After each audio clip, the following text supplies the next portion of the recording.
and welcome back to another episode of HBO Max. I'm Makenna. Joining me as always is Brandon. Hi, Brandon. How are you today? I'm doing just fine, Mac. How are you doing? That's great. I'm doing wonderful. I'm happy to be here. I'm happy to be continuing Lord of the Rings month. This is very exciting. Okay, let me tell you why. I'm watching this and I'm thinking, damn, it's a good year. 2001, good year to be a nerd, okay? You had Harry Potter, you had Lord of the Rings, you had Star Wars, Spider-Man, like Ocean's 11. I mean, that's not a nerd X-Men. Like, yeah, the early 2000s was popping off for nerds. That's wild. I was there, but I wasn't there, you know? Yeah. Sad. And like the quality of this movie. For you to be like a nerd, a huge Lord of the Rings fan, and going and watching this, pretty sweet. This is wonderful. I'm sad I missed it on a big screen. I can only imagine. Yeah. This movie's it's pretty fucking good. Let me hit you with some facts and figures. We're getting right into it, okay? Fellowship of the Ring came out December 19th, 2001. Budget of $93 million. Box office $898.2 million. It was the second highest grossing movie of 2001. Harry Potter was the first one. And it peaked at number 5 highest grossing of all time. It's not even on the top 50 anymore. Yeah. But it peaked at number 5. It was nominated for 13 Oscars, including Best Picture, and it won Best Cinematography, Best Makeup, Best Original Score, and Best Visual Effects. In 2007, it was the only film released in the 21st century on AFI's 100 Greatest American Films in History. And in 2001, it was selected for preservation in the United States National Film Registry by the Library of Congress. A lot of accolades. I believe it won the BAFTA for Best Film the year it came out. Oh, wow, even more. Yeah. Holy moly. Winning them all. Sir Christopher Lee read Lord of the Rings once a year, every year, since it was published until his death, and he was the only member in the cast and crew to have met J.R.R. Tolkien face to face. He really wanted to play Gandalf. Oh, really? Yeah. And like he was really, really disappointed he didn't get to play Gandalf and had to settle to play Saruman. Why did he lose out? I mean, Ian McKellen's great, but like, was there a specific reason why he lost out? I believe that part of it is that he's most famous for like his roles as Dracula and stuff. Like he spent most of his career doing horror stuff, right. And so there is the association of him being like a sinister character, and so they didn't want that to be on Gandalf, and instead be on Saruman, who actually is like the sinister wizard. It's wild. Is he in the other two? Yeah. Oh. Yeah. I like him. And like, I mean, Ian McKellen is just so perfect as Gandalf. Like, I literally can't imagine anybody else being Gandalf. He's so cool. We should get him on. Because we have that power. That would be amazing. The Fellowship actors took up surfing while in New Zealand. And Viggo Mortensen wiped out so bad one time that he bruised half of his face. And so when they were in the mines of Moria, he's only shot from one side because the makeup people couldn't get his bruise. We're going to learn this as we go through these movies. An injury-filled time for Viggo Mortensen. Is he... Okay, I know like one thing from the Lord of the Rings movie. Is he the guy that kicks the thing and is like... Kicks the helmet? Yeah, breaks his toe. Breaks his toe. I've seen that scene. I've seen that a lot of times. Yep. He also did his own stunts, and he used a real steel sword instead of the lighter ones, or foam. I'm gonna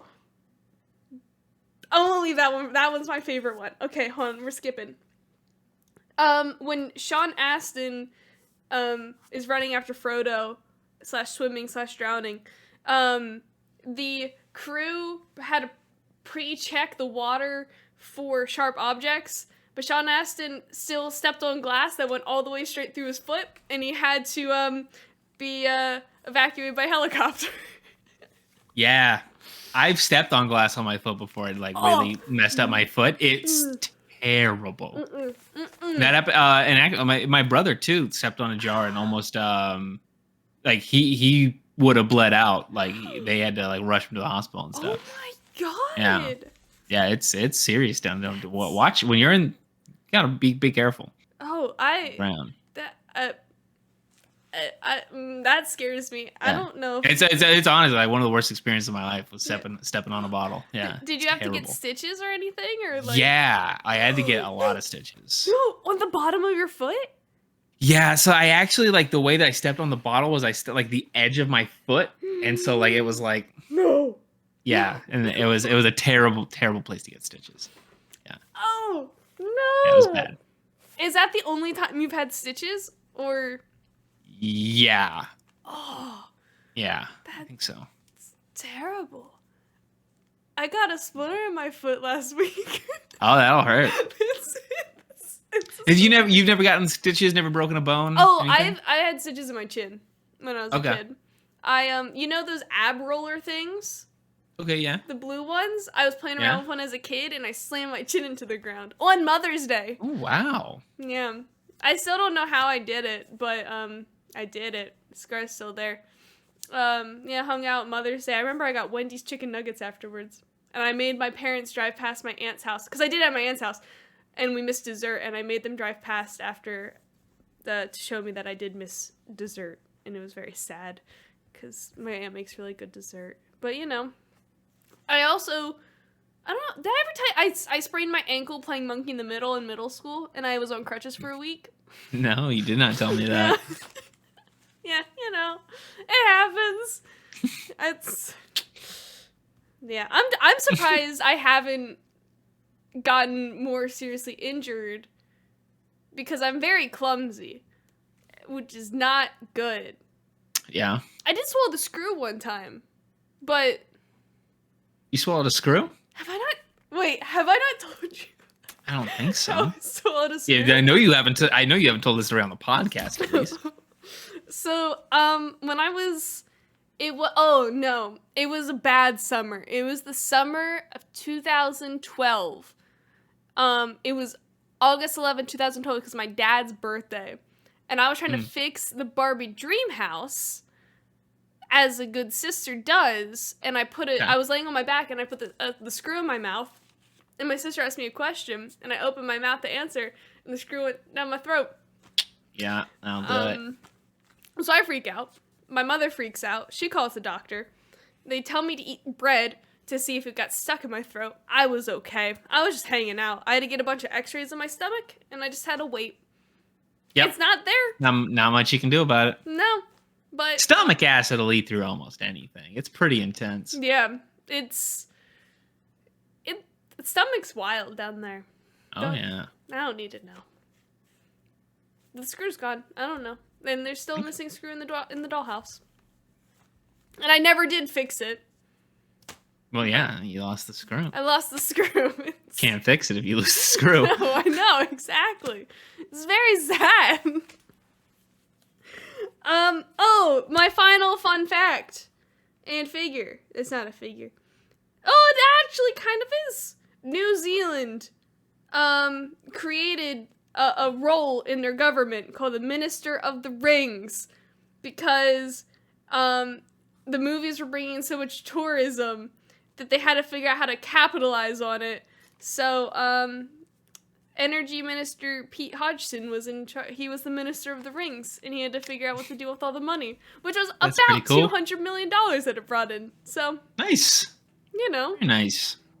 There we go. Lord of the Rings. Big thing. Oh my gosh! We saw the thing that's the Lego set, right? We did, yeah, Rivendell. Yes! I saw it come up, and I was like, oh my god.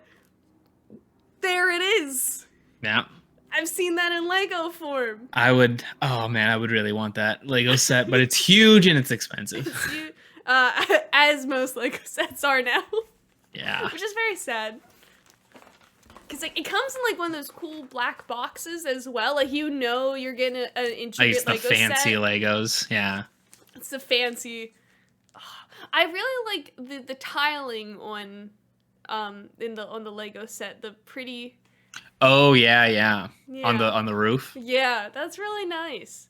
Yeah, it's pretty sweet. You get a lot of minifigures with that too. Yeah, you get the whole Fellowship. You get Elrond. You get a bunch of people. Dope. Oh, it's beautiful. Look at that. Wow. I'm looking at it again. That's got to be a heavy box too. Wow. Oh yeah, and it's like the most pieces in a Lego set, right? I think so. Yeah. Or it's close. It's if it's not. It's like 5,000 pieces or something. Wild. It's already out of stock on the Lego store. Yeah. How much is it? How much is they charging for it? Ooh, let's see here.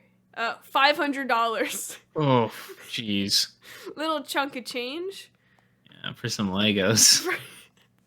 That cool would it look? It'd be pretty sweet. That's like if it comes with stickers, like you got to break out the tweezers to make sure they're all on perfect. Oh yeah. Like you got to go the whole shebang. They can't print that on stickers, right? They got to be giving you special tiles. They better be.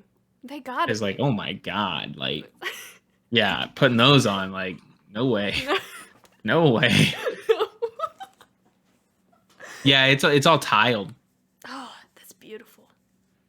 Big Yeah, fan. it's huge. That would hurt my fingers though. Like, imagine you get one wrong, like you're trying to pry it out. Oh my god, yeah. The... You gotta get one of those specialty removers, right? Oh yes, yes. Why? Let me tell you, I'm kind of mad at those because Legos decided putting those in kits or whatever sets Oh really? right when I got out of my Lego phase. I was so mad. If I had those when I was a kid, oh my god. Oh, game changer. So like when they like really stuck together, you were just like, I'm totally screwed. You're done for. I pry it apart with my teeth. there are so many teeth marks on my Legos. Right? It destroys a Lego. It destroys them. I would also have like a screwdriver nearby just to see, like, and then it would like bend it up a little bit on the end, like on. It would destroy them. Mm-hmm. But what was your favorite Lego set as a kid? I was super into the Star Wars Legos. Oh, those were cool. Because it was like right when the movies were coming out and stuff, and like they had like the coolest Lego sets. Mm-hmm. Also a little bit into Bionicles. Oh, Bionicles. Okay. Those are fun. Those are fun. I had a bunch of the Harry Potter sets from like in the red packaging. Oh, yeah, I had a good chunk of those. I had a bunch of like the Hogwarts ones. I had the Diagon Alley set. That's sweet. I would set up the like the picnic tables, and I would set up my own little Harry Potter universe. I had enough of Harry Potter because it came in every damn set to do like Battle of the Seven Potters from Deathly Hallows. I was able to do that. That was really fun. I don't think I have a Mad Eye Moody, which is very sad. He'd be a cool like minifigure to have. Oh yeah. Like his leg, and he got a staff, and he'd be really cool. And then we had a bunch of the Lego City sets, which was fun because they were everywhere. You could do anything and anywhere in our Lego City basement world. And my sister was into the Lego Friends. I never got to the Lego Friends. There was a yacht. I didn't know about the Lego Friends. That's past my time. That was yeah. There's the girl Legos. They came in purple boxes. But their minifigures were different because it wasn't like I don't know, they were different. And I didn't like the design as much. I liked the standard little yellow mini. I love a Lego minifig. It's great. Too. I have them all in a little plastic baggie down in the basement. Just all hanging out, and you could customize it. I have my own little minifigure that I made of myself, that I put it on my Harry Potter things. So there I was at Hogwarts. It was a good time. Let me tell you what, minifigures are great. Hell yeah. You know what's also great? Lord of the Rings. Yeah, it's pretty good. Oh my god, I'm bringing back... Oh my god, these Skittles are making me have like a sugar rush. I'm sorry for talking a lot. I ate a bunch of Skittles before this. You're back into Skittles. I'm back into Skittles. I can't help it. My Skittle bag is depleting, though. I'm going to have to run to the CVS to get another bag. That's a reference to a bit that was not in an episode of HBO Mak. We just that's just in a clip out. So go track that down. Yeah, go find it. Yeah, YouTube Shorts. It's a time. Let me tell you what, we have fun here around at HBO Max. Woo! I'm bringing back because I realized I haven't done it in a few weeks. Oh, Time Till Lord of the Rings. Time Till Lord of the Rings. I got Time to Fellowship of the Rings. It's 1:45:33. It's when he says the Fellowship of the Ring.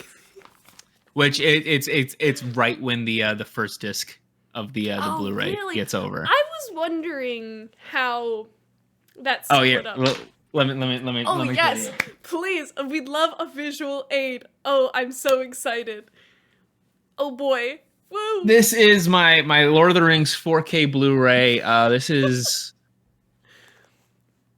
a 9-disc set. Holy moly.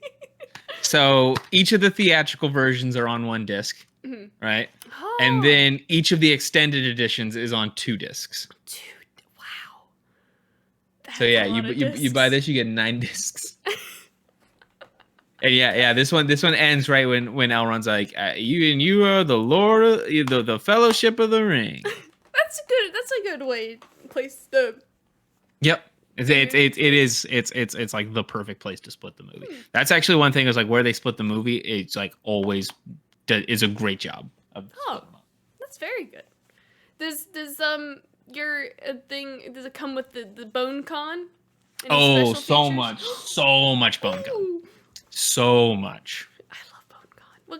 What kind? You got commentaries? Well, so this was the thing about like the extended editions and stuff, which is like the extended editions were like a fan funded thing. Oh. Where like Peter Jackson put out was like, hey, we need to raise this much to like let us do the extended editions and stuff, which it was like agreeing to like pre-order like the extended editions before they came out and stuff. And when you watch the extended edition, the credits they're all the names of the people who bought that are like in the credits. Oh, that's cool. Yeah, for like funding the extended editions. And so like they did a bunch of documentaries, like multiple full documentaries about like building like the locations of Middle Earth and stuff in New Zealand, about like all the crazy makeup stuff that they worked with I think like Weta Workshop was the ones who did it, of like creating the effects for the hobbits, for the elves, for the cities and all that stuff.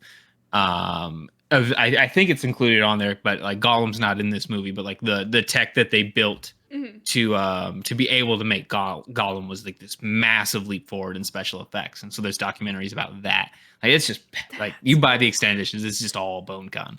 Oh, bone con. We gotta love bone con. So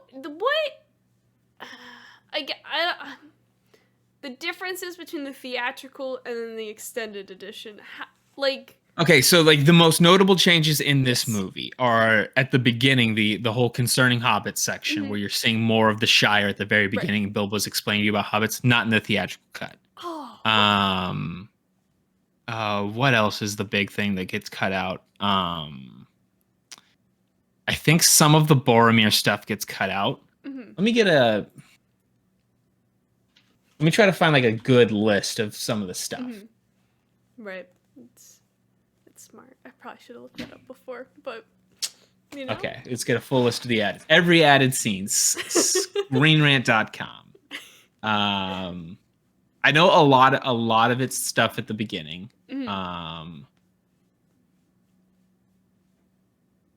Yeah, the scene where Elrond has a conversation with Aragorn about like him being the rightful king of Gondor. That's not in the theatrical version. Let's see. Yeah, a whole bunch of stuff at the beginning about stuff with the hobbits, like Sam's love interest Rosie, all that stuff.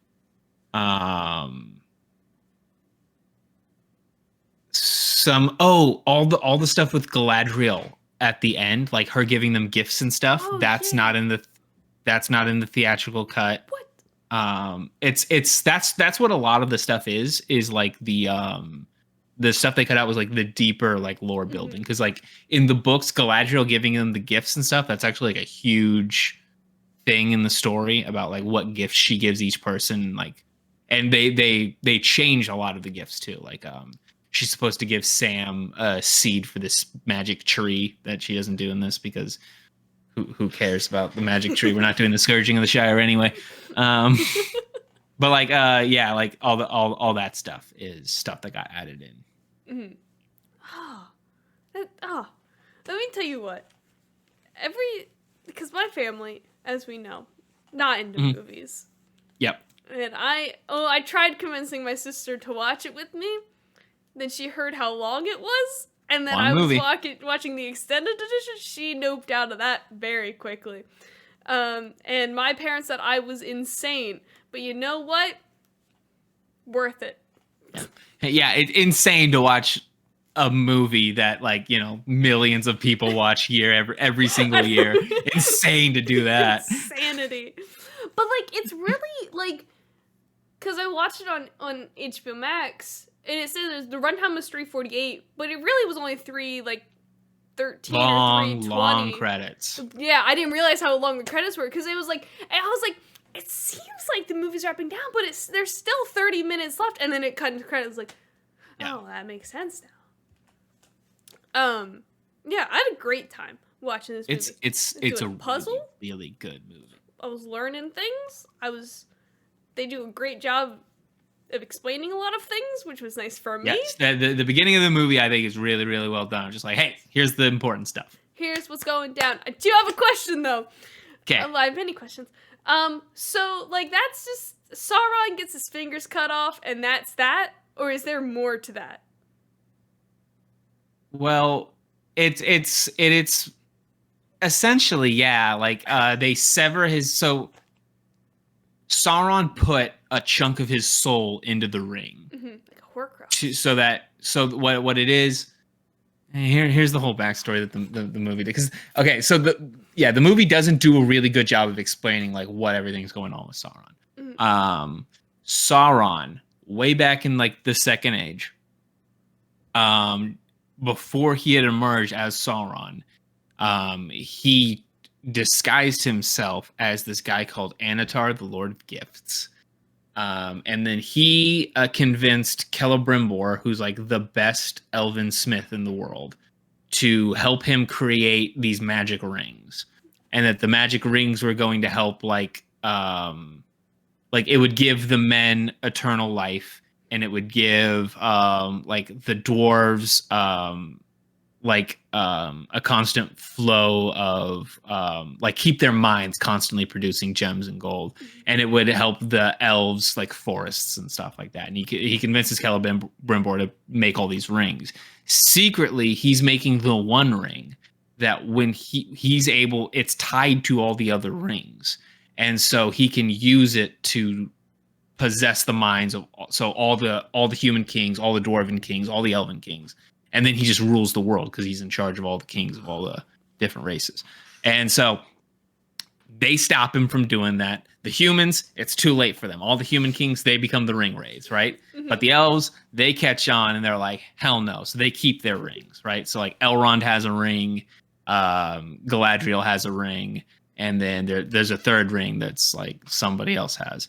And so because he's put so much of himself into that ring, when they cut off his hand and he's separated from the ring, he can't maintain his like corporeal form anymore. And he's way weaker in power without the ring.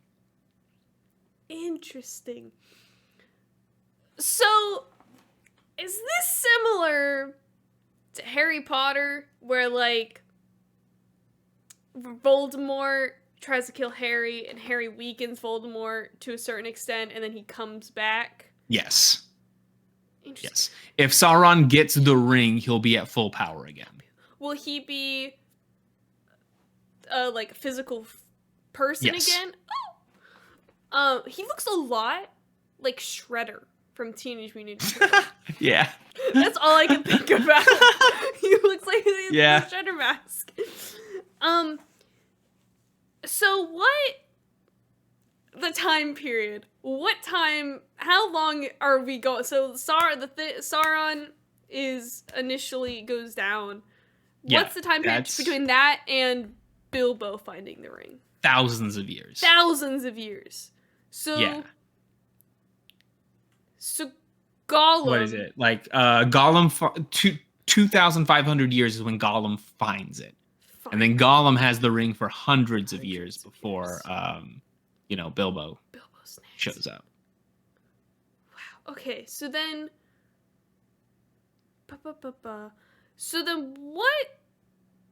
So from the time when Frodo gets the ring to the end of this movie, how long is that? It's a couple months, I think. Oh. It's a lot of stuff happens. Maybe I want to say that these books take place over a couple of years. Mm-hmm. But I'm not 100% sure. Mm-hmm. And then like Sean Bean, Boromir, he's like dead. Yeah, dead. Like so now, because I know Gandalf comes back. I know that. I know he's Gandalf the White then or whatever. I know he's gonna come back at some point. I don't know how, but I know that part.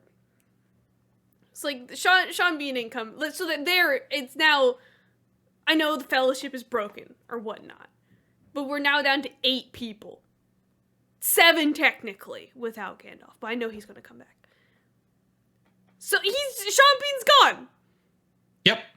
That's so sad. There will be some flashbacks where you get to see Boromir in the past. Mm-hmm. And those are really nice, but yeah, otherwise, yeah. That's so sad. Boromir's dead.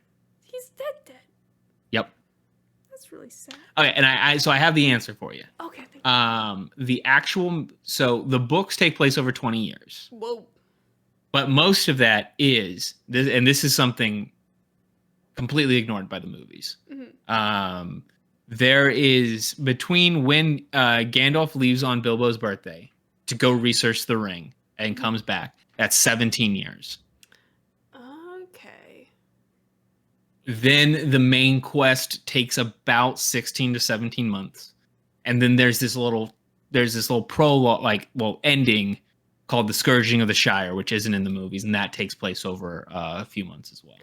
Interesting. And then like the endings, like that, we'll get to the endings because it's like it wraps up like everything. There's like 5 endings to these movies. Oh boy. So all that takes 20 years is essentially but the main thing you care about, that's about a little like a year and a half. Okay, that's not terrible. Exhausting, not terrible. So then why did Gandalf just show up then during Bilbo's birthday? Like, because him and Bilbo are friends. He's just there to like help. He's gonna do the fireworks. Yeah, he's just hanging out. That's fun. He's just having a good time. Does he come every year? Because like Frodo and him and Gandalf seemed friendly. So like, has Frodo met Gandalf before, or has he only just heard about him through? He's Bilbo? met him once or twice before. But Gandalf doesn't come to the Shire very often. Oh, he's just hanging out. Oh, that's nice of Gandalf. Yep, pretty sweet. So why did Bilbo? He leaves. Why is it to write? Why does he leave? To write his book and like get away from the ring, or like what? So it's a couple. It's a couple things. Okay. So 1, he's writing his book. Right.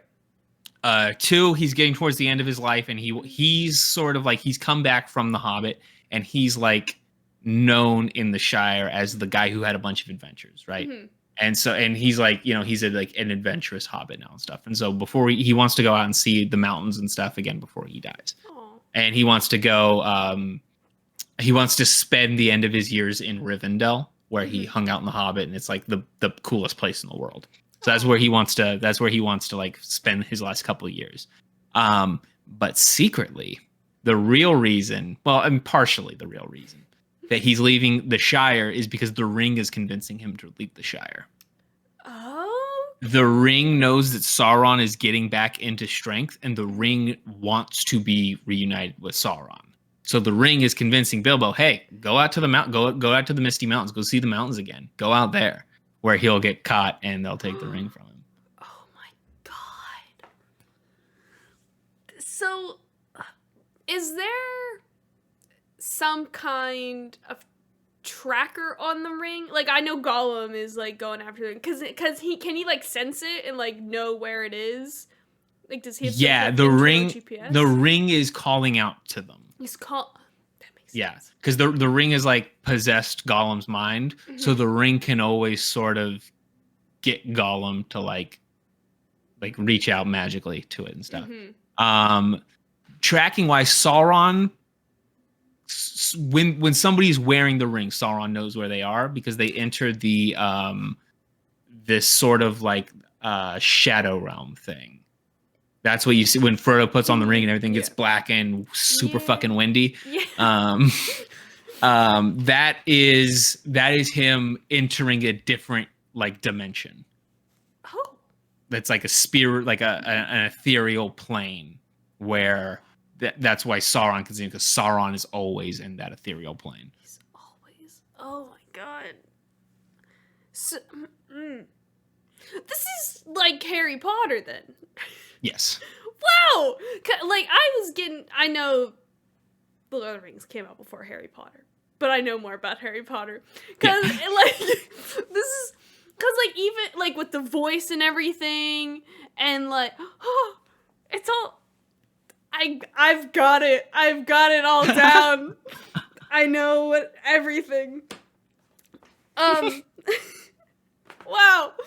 Okay, tell me more about Aragorn, please, because, like, I messaged you. I thought he was Legolas the entire time, so I was really confused about, I didn't pick up that, I was like, that's Orlando Bloom's here. I thought, well, okay, wait, no. Let me start over. When they were like, oh, this is Aragorn, I was like, wow, Orlando Bloom looks different than what I remember. I thought he was supposed to have blonde hair. And I was like, oh, maybe that's later in the movie. I don't really know. And I kind of blacked out when they talked about who he was and, like, Liv Tyler and, like, her significance. Because I was so concerned about this whole, like, trying to find who Legolas was versus Aragorn and trying to separate them in my mind. I missed that. Okay. So Aragorn is descended of the kings of Gondor. Mm-hmm. And there's like this whole thing that happened with Aragorn's dad. Aragorn is, well, it goes further back than just being like the kings of Gondor. Aragorn is one of the last living people whose bloodline goes back to Numenor, which is this continent out in like the east, that where the first age happened, and that's where that's where the elves are from, and it's where Sauron originally was messing stuff up. When everything went down, them defeating Melkor, Numenor got sunk into the ocean, like Atlantis style. Oh my god. And so there's very few people from like Numenor still kicking around. And they're like, and so like Aragorn's super old. I'm trying. He mentions how old he is in the next movie, and he's like, yeah, he's like super old because they're like, Numenorians are like better than humans, like they live longer, they're stronger, all that stuff. I can't remember specifically what happened, but for some reason, like some stuff went down with the kings of Gondor, and like Aragorn's father like fucked off, and Aragorn was raised by Elrond and his brother.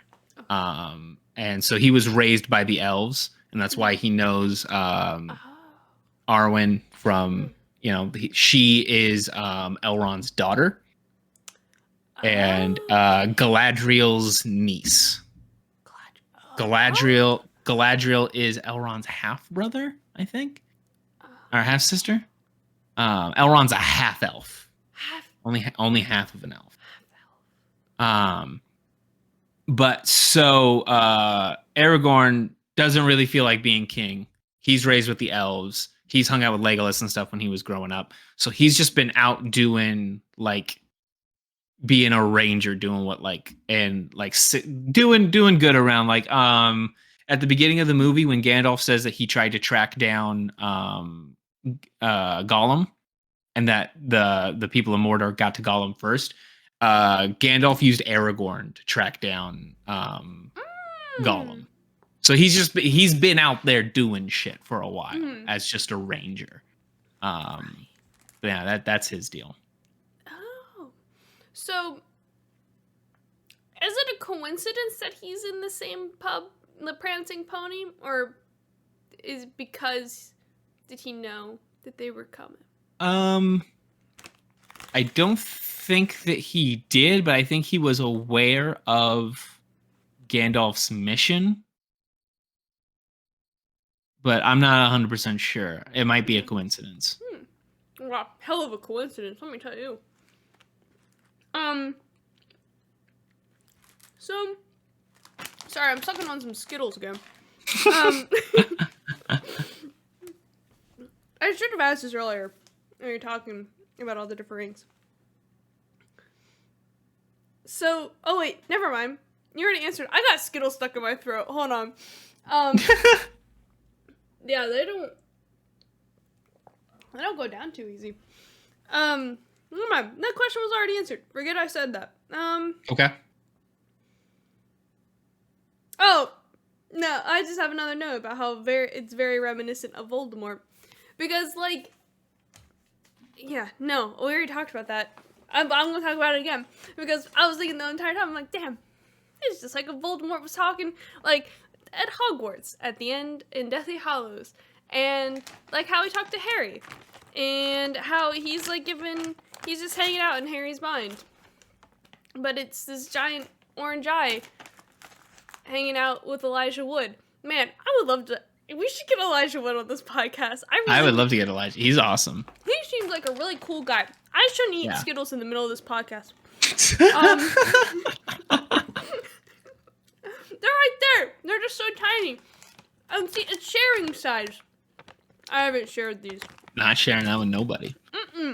Bite-sized candy? Hold on. What's the serving size? Like 5? 27 pieces! Oh, wow. 16 serving. What's 16 times 20? How many? Yeah, I was going to say, like, is that the serving size for one person?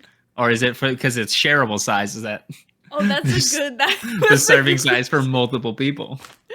For the bowl. That's 432 pieces-ish. I should have counted these.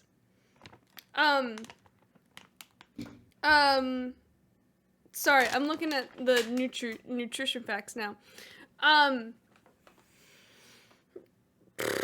What? Okay. So, they're on the snowy mountain.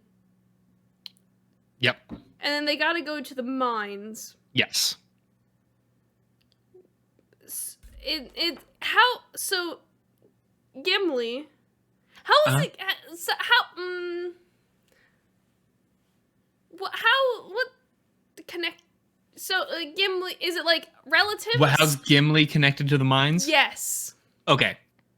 So here's the deal.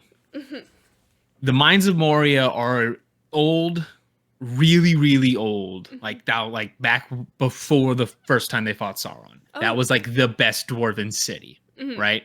And it was ruled by by King Durin. And they dug so deep into the mines that they accidentally woke up the Balrog, which the Balrog is like a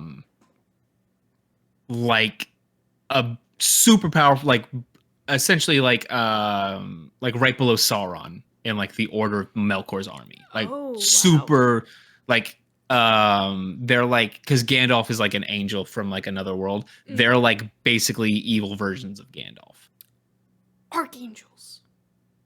Yeah, like they're like the people, the Maiar who like went over and went with Melkor. So Balrog completely destroyed that entire dwarven city, killed everybody there, ruined the city. Nobody will go back there. Various times throughout history, a dwarf has gone and tried to rebuild the city in those mines. Mm-hmm. And the most recent to become like the possessor of the mines was Balin from The Hobbit. Balin is Gimli's nephew. I mean, uncle. Uncle. Ah. So he's like, hey, because he's the son of Gloin, who's one of like the main hobbits from The Hobbit. Mm-hmm. So he's like high up there, dwarven royalty. He's like, hey, we go see my cousin, who's the king here. He's just gonna let us through. We'll have a great big party when we get there, all that stuff. But the goblins have like come and killed everybody in that city, taken over the city. So. Oh, that's sad. Because they didn't, because that's how you Sauron's like back. So the goblins are going, they're taking over everything in the Misty Mountains, all that stuff. So like, yeah, they didn't know that the city had been taken over yet. Interesting. So are the hostile creatures, are they becoming more hostile as Sauron is growing more powerful? Yeah, because Sauron's like, he's waging a war. And so he's building an army and taking over parts of places where like the Misty Mountains are like in The Hobbit. Right. That's where they find the spiders, and that's where they find the Goblin King and all that stuff. It's like a bunch of dark forces live in the Misty Mountains. So they're like taking over and conquering that entire area to like shore up their forces. Oh, Lord. So like, does Sauron want to take over all of Middle Earth? Yep. Oh, God. That's the game plan. That's the game plan. That's a hell of a game plan. So I'm gonna circle, well, not circle. I'm gonna go to something more light. Man, I really want to be a hobbit. Yeah, being a hobbit seems awesome. They seem like so much fun. They're just hanging around, doing a little bit of gardening, maybe doing a little bit of work, reading the books, smoking, drinking every night, going out to the bar with all your friends every night. Seems awesome. Having parties with fireworks? Like, it seems great. And the Shire is like the best place in the world too. So that seems so lovely. Like, do they get into, like, does the Shire like get into tussles? Or are they kept alone? So the hobbits don't mess with anybody. Nobody really messes with the hobbits. Oh. The thing that gets cut out of these movies at the end is it's like at the end of these movies, like in the end of the book, the Shire is like messed up. It gets like destroyed. Oh no.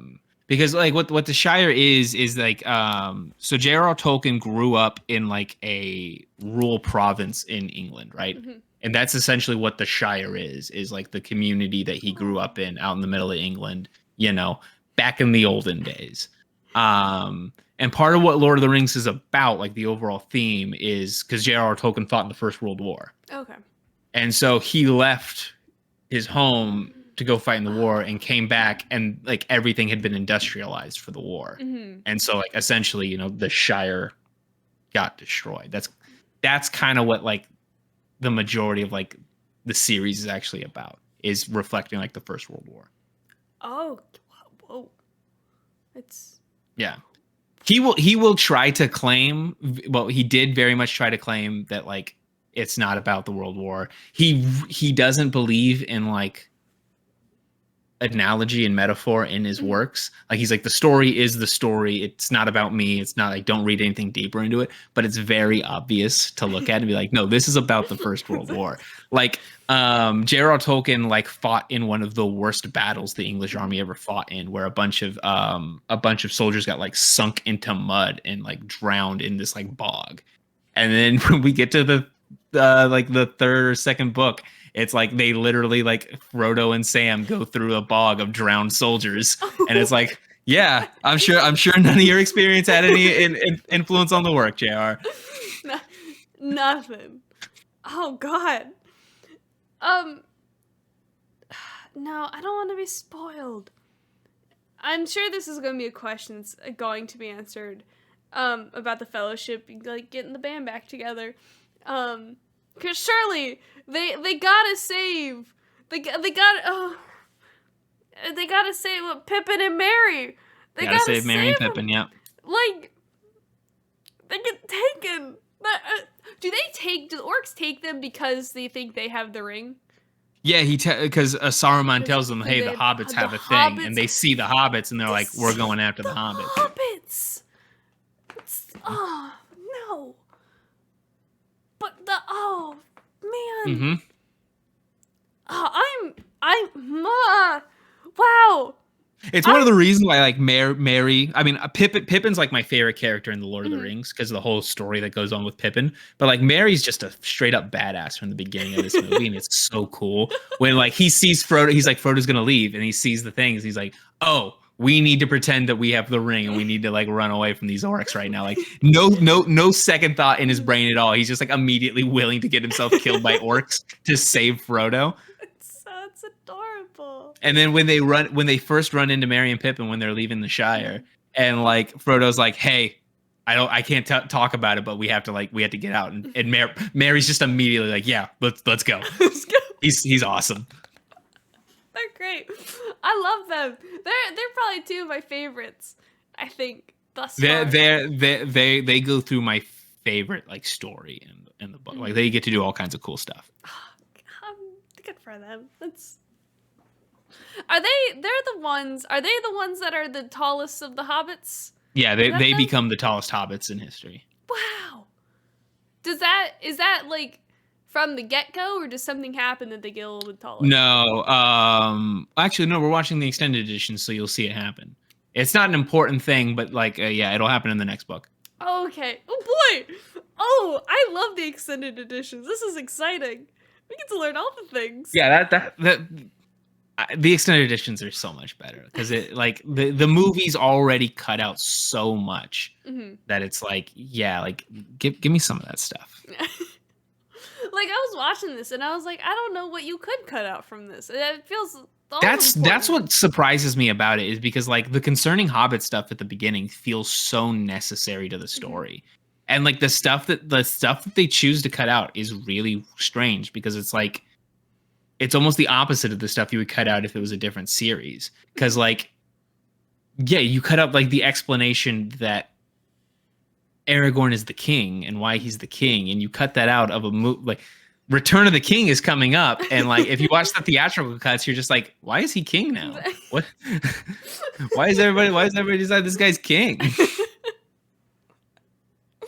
I do know that part because the paint Lord of the Rings in 99 seconds, because it ends with Aragorn sits on his throne. Middle Earth is saved by the smallest of things in the Lord of the Rings. That's the only line that I remember from that. I watched the because he breaks it up and he shows like a little cue card that says which movie he goes through which movie when. So I did watch the little Fellowship of the Ring part. I was like, oh, I get it all now. I didn't watch anything beyond that. I only watched the first 33 seconds. But I'm excited to watch the last 66 and know all the things. So I know Aragorn. He's the king. But which is why I was so confused as well, because I thought this whole time I had Legolas pictured in my mind. That he was the king. I was like, oh, I saw him come up. I was like, wait, but did you know the name Legolas? I did. I knew Legolas and so Aragorn. You just, like, they had two names? I guess. I just never thought about it. A lot of the characters in Lord of the Rings have two names. Oh, maybe that's... Yeah. Names are a big thing in Lord of the Rings. I was ahead of the game. Yeah, because don't Merry and Pippin... Do they have different names? Or am I thinking of someone else? Pippin is short for Peregrine. Oh, maybe that's what I'm thinking of them. And then I don't think Mary is short for something too, but I can't think of what it is off the top of my head. But yeah, it's Meriadoc Brandybuck is his. Oh, that's an awesome name. But yeah, like Gandalf isn't really Gandalf's name. Gandalf is the name of like. Because he's like an angel who had to take a physical form to enter Middle Earth, and that physical form is named Gandalf the Grey. But what is Gandalf's actual name?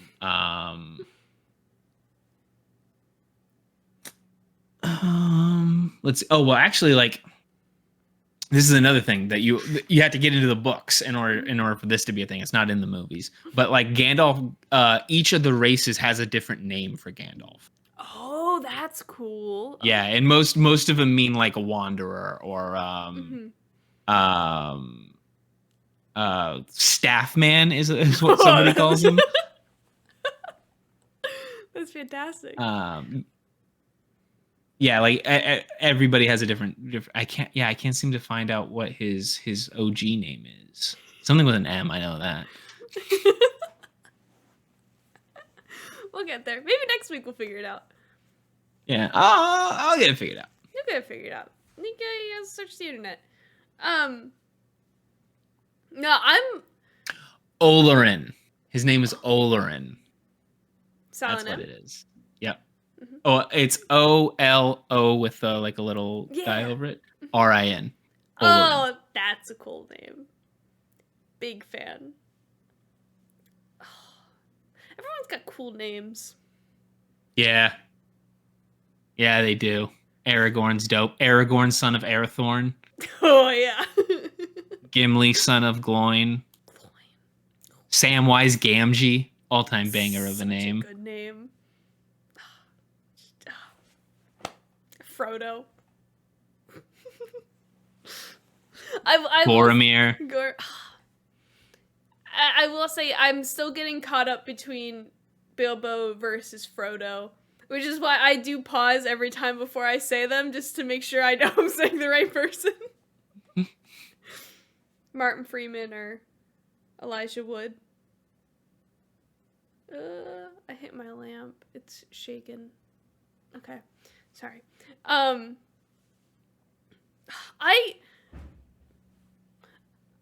think, I mean, okay, we're one movie in, but I think I will go back and watch The Hobbit. I don't know. The Martin Freeman Hobbits? Yeah. I know you said it wasn't that great, but I feel the obsessiveness brewing in my mind, and I'm gonna want to consume as much as I can. Yeah. Read the books. Read the books. Read the books. I do need to read the book. Yeah. Do you recommend 3 individual books for Lord of the Rings, or one that is all bound into one? I guess it doesn't really matter, but like. So my favorite edition is the illustrated edition they came out with last year, the hardcover. That's all the books in one. Okay. I think they probably still have it at your Barnes and Noble. Mm-hmm. It's beautiful. It's a great looking book. Mm-hmm. The illustrations are awesome. The design of the book they did really, really good. I'll tell you this, Makenna, though, if you didn't want to get it physically, though, you could get it on Audible. Really? Yeah, and we have a deal with Audible where if you go to audible.com/trial/HBO Max, HBO Maks, you can get 1 free month of Audible. And the book that you get in that free month, Makenna, you get to keep it even if you don't do the Audible. So you can do Lord of the Rings read by Andy Serkis. You could do that, Fellowship of the Ring. Lock that in. Maybe start at The Hobbit if you wanted to.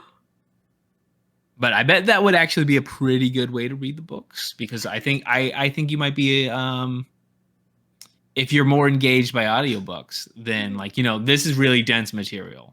Lord of the Rings. A lot of weird words in it sometimes that are hard to read and stuff. So audiobooks might be a good way to go. And so you can just go to audible.com/trial/HBO Max, MAKS, all lowercase. Audible.com/trial/HBO Max. That was brilliant. Let me tell you what, I think I would be a big fan of audiobooks because I can't I can't eat another Skittle. I was looking at them. I don't pronounce words correctly. I pronounce them in my head differently than how is colloquially said by everybody else. I think audiobooks would help me, especially with Lord of the Rings, because I imagine I will not pronounce them in my head correctly. Yeah, I bet that might be. I imagine that could be a bit tough. Yeah, it's like, how do you pronounce Palantir? See, like you're gonna say that, and then I'm gonna read it and I'm gonna think it's something completely different until it's said out loud, and I'm like, oh, it's the same thing. I'm just adding extra syllables that don't need to be added in. Oh my god. How do you pronounce Lothlorien? That is a question that I will be asking myself. I do now. I think I might have mentioned this a couple of weeks ago. Okay. Because I figured it out. Okay. There was a word that I was trying to think of that I pronounced differently when I said it out loud than is. Right. Okay. I remember this. Someone corrected me. It was albeit, ALBEIT. Oh, you're saying albeit? Yes. And I didn't know, because that was my first year of college. So I spent 18 years of my life thinking, like, knowing the word albeit, but not realizing it was spelled that way, and not knowing. Oh, well, this just came up in Codenames, right? Because we were playing Codenames earlier today for the Streamer Decathlon. And so the way we're doing, like, Codemasters, they got to type everything. They can't talk to us at all because they don't want anybody giving away any extra clues or anything. And one of the words that they put down was soiree. Oh. And you could have given me 1,000 tries to spell that word, Makenna, and I wouldn't have gotten it right a single time. Do you have the spelling up? Can I try to spell it? Yeah, give me a spelling of soiree. Soiree. SOIREE. Soiree. You nailed it. Did I really? You nailed it. There is a little enya, or whatever you call it. Okay. I don't know the difference between. I think it's an enya. But yeah, that's how you spell soiree. And I would have put a W after S every single time. If you gave me 1,000 tries, I would have done it 1,000 times. Or I would have done a U before I did an O. I would have never have gotten that right. Oh. Like, they put the word in. I thought because, like, they had, like, disconnected or whatever and come back, and it was like a late them getting it in. And so I thought, like, oh, did they misspell it? Like, well, I don't know what this is. I was blown away. You know what words that always get me is luau, like a Hawaiian luau, because it's, I don't know what vowels it is. I know it starts with an L, and then there's a U maybe in there. Yeah. And like, the problem with luau is that it seems is that there's more letters in it than you need to actually like. Because I just want to put like LUA. Right. And maybe like an O in there, but it feels like there's way more letters in there. And guess what? That comes up in crossword puzzles more than you may think, and I still can't spell it. Yeah. It's like, I don't know. And also lieutenant. Well, that doesn't come up in crosswords a lot. I just can't spell lieutenant. There's a bunch of. I was always surprised to find out that like lieutenant was the same word as lieutenant. They just pronounce it stupid. Really? Yeah. That interesting. Yeah, that's English. Not English is wild. Oh, because all military ranks are French. Oh, that pretty makes much sense. Because France had the most dominant army in the world for like, you know, most of the time when we were hanging around with the English language. So pretty much, yeah, every like sergeant, lieutenant. The reason they're all spelt kind of weird is because they're French. French. Wow. And because France was such a dominant military, new countries like the United States did this. When they were starting out, they would hire the French to come over and train their armies and like establish their military like hierarchy and all that stuff. So yeah, it's all French. It's all French all the way down. Yeah, like literally, so much about like modern warfare and like from like, you know, 1700s to now. It's like the uniform designs are based off of like French designs. Like everything's based in France because they had such a powerful army, but not a powerful navy, Makenna. No. That's why all of our navy stuff is based off the English motherfuckers. That's why it's all admirals. That's why it's all That's why it's all different stuff. It's because it's based in a totally different language. I never thought about that. I didn't even. Oh, that makes a lot of sense. I did. Wow. Because I learned, of course, all the ranks when I watched MASH.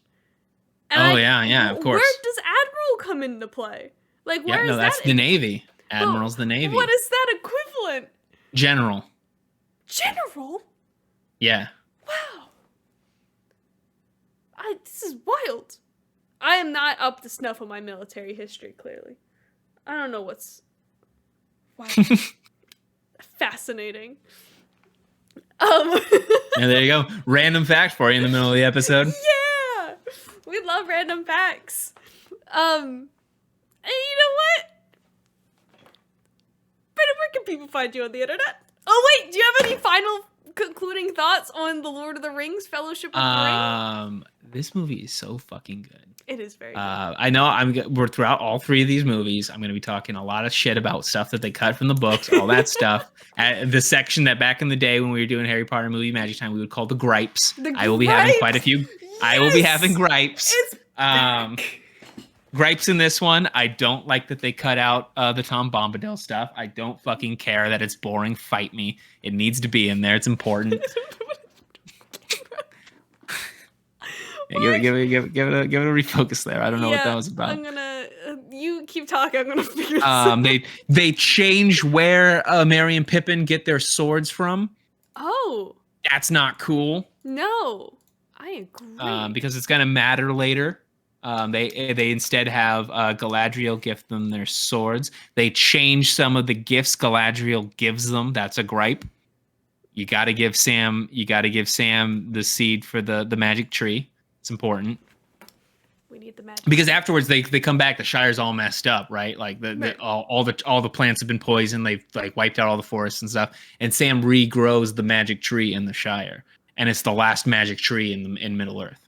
Oh wow! Because and this is another thing that's not going to cover, but all the elves are leaving. They're leaving Middle Earth. They're going back east. The reason they're doing that is because the magic is leaving the world. And so like Galadriel has a ring of power, right? She shows it to Frodo. She's like, I'm also a ring bearer. You're a ring bearer. Elrond is a ring bearer. The reason those elven cities exist like they are still is only because of the ring. The ring is the only thing that's powering, keeping the magic in those cities and stuff. And so all the elves are leaving and they're taking some of the magic with them, and the magic's fading from the world. So once at the end of the books, Galadriel and Elrond leave, all the forests, they're not magic anymore. No magic forests. No magic forests. That sounds really sad.